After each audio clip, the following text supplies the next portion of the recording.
So you've probably seen all the incredible stuff happening with generative AI, right? Yeah.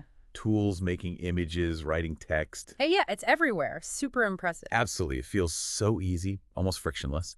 But today we're doing a deep dive based on a piece from the Hindu that uncovers something crucial. The, well, surprising environmental cost behind it all. That's right. And this is the kind of thing, especially if you're keeping up with daily UPSC mains current affairs, that really highlights those broader impacts of technology. Exactly. Because behind that smooth user interface, you've got these huge data centers. Think warehouses packed with powerful computers running constantly, needing tons of cooling. Right. That's what's powering generative AI. And it gives you a hint of the massive energy demand we need to talk about today. Okay.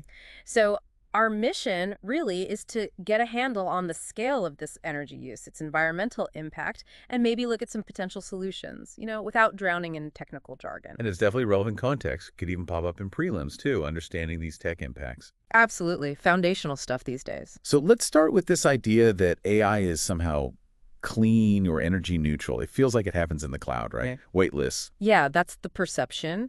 But the reality, as the Hindu piece points out, is every time you use ChatGPT or generate an image, you're spinning up servers. Energy-hungry servers in these massive data centers dotted all over the world. And these data centers, they need electricity, obviously. A lot of it. A lot of it. And here's the kicker. Much of that electricity still comes from burning fossil fuels. So there's a direct line from asking an AI a question to carbon emissions. Pretty much, yeah. And it's worth remembering the chips doing the heavy lifting here, GPUs, specialized things like TPUs, that they're way more power hungry than, say, the processor in your laptop. Right. I remember seeing that quote from Sam Altman, the OpenAI CEO. He said something like, "It's super fun seeing people love images in ChatGPT, but our GPUs are melting." Exactly. Melting, obviously not literally.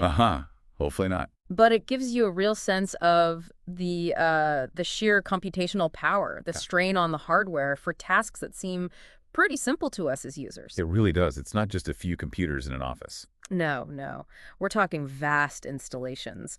And looking ahead, the numbers get kind of scary. There's a projection that by 2030, data centers could eat up as much as 10% of the world's total electricity. 10%, wow. That's a massive slice of the global energy pie. It definitely forces us to think about future energy planning and sustainability. It certainly does. And, the impact isn't just from running the AI day to day. The source really stressed the energy needed just to train these models in the first place. Oh, absolutely. The training phase is incredibly energy intensive. And they have this analogy that really brings it home. Training one big AI model. We can pump out as much CO2 as 5 cars running nonstop for their entire lifespan. That's a powerful way to put it. Just think about that. 5 cars, lifetimes of emissions for one model's training. It highlights the sheer scale of computation involved. These models learn by crunching just enormous data sets, and that means running these power-hungry processors flat out, sometimes for weeks or months. And then, even after all that training, every single time one of us makes a request, it adds to the load.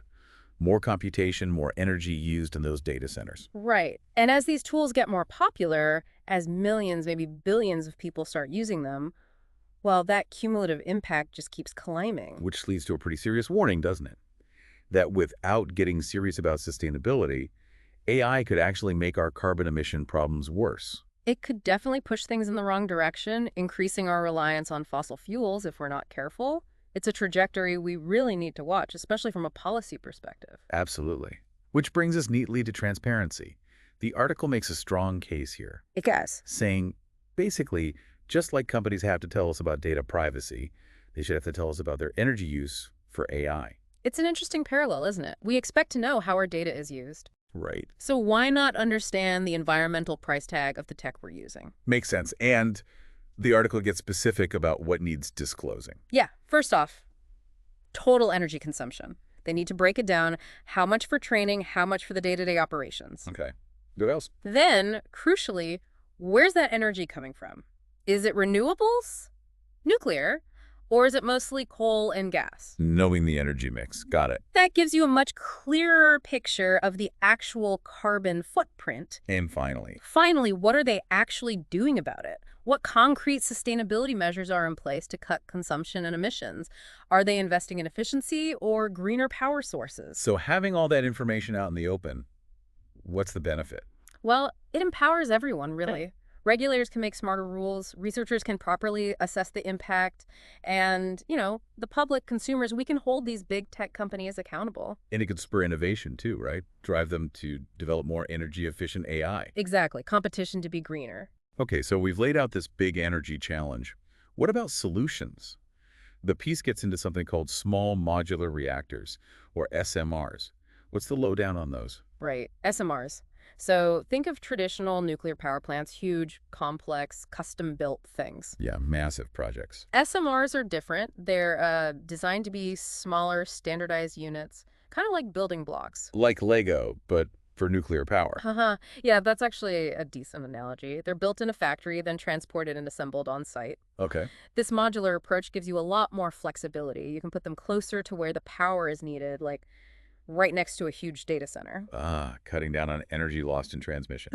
Precisely. Yeah. Which can be significant. So what are the main selling points for SMRs, according to the source? Several key advantages. First, they provide continuous, reliable, zero-carbon power.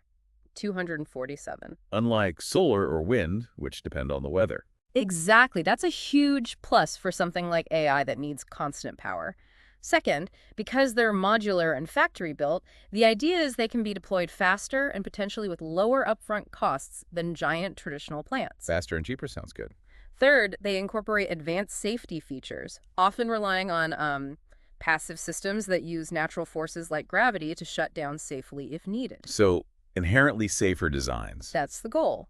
And finally, they're adaptable. You could potentially put them in more places, maybe even remote areas, helping to build a more decentralized and resilient energy grid. That all sounds quite positive. Oh. But there must be challenges, right? It can't be that simple. Oh, definitely not simple. The article flags some major hurdles. Regulation is a big one. We need clear, robust rules for safety, for managing the waste, and frankly, for building public trust. Yeah, nuclear power always comes with public perception challenges. Always. Then there's the cost. Even if they're cheaper long-term, the initial investment for SMRs is still really high. That could slow down adoption. So financing is a barrier. It can be.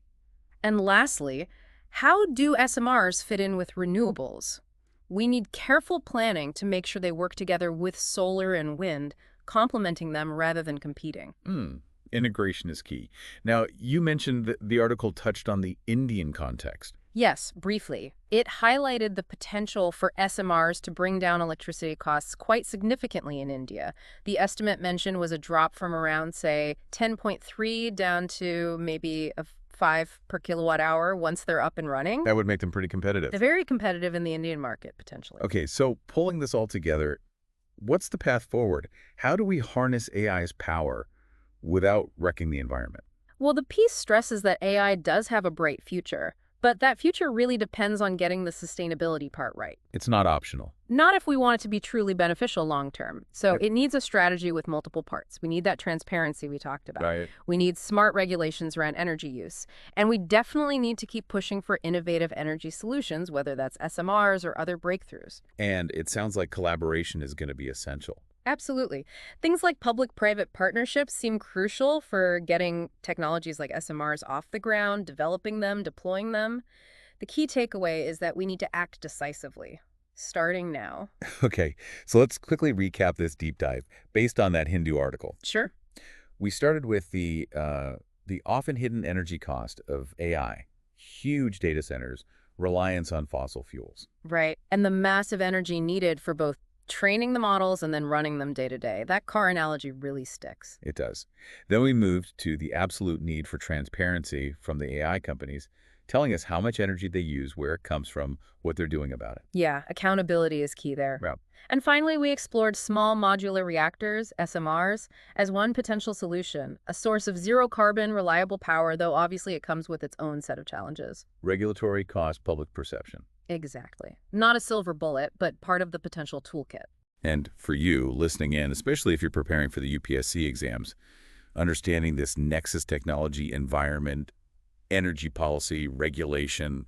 It's just so critical. It really is. It touches on so many aspects of current affairs and policy debates relevant to the syllabus for mains and prelims. Seeing these connections is vital. Definitely. So that leaves us with a final thought to chew on.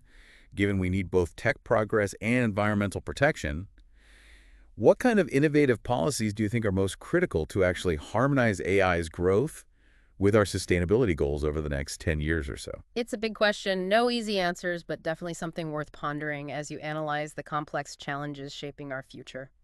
We really hope this deep dive gave you some valuable insights today. If you found it useful, please do like, subscribe, and maybe leave a comment if you have more questions or thoughts on this.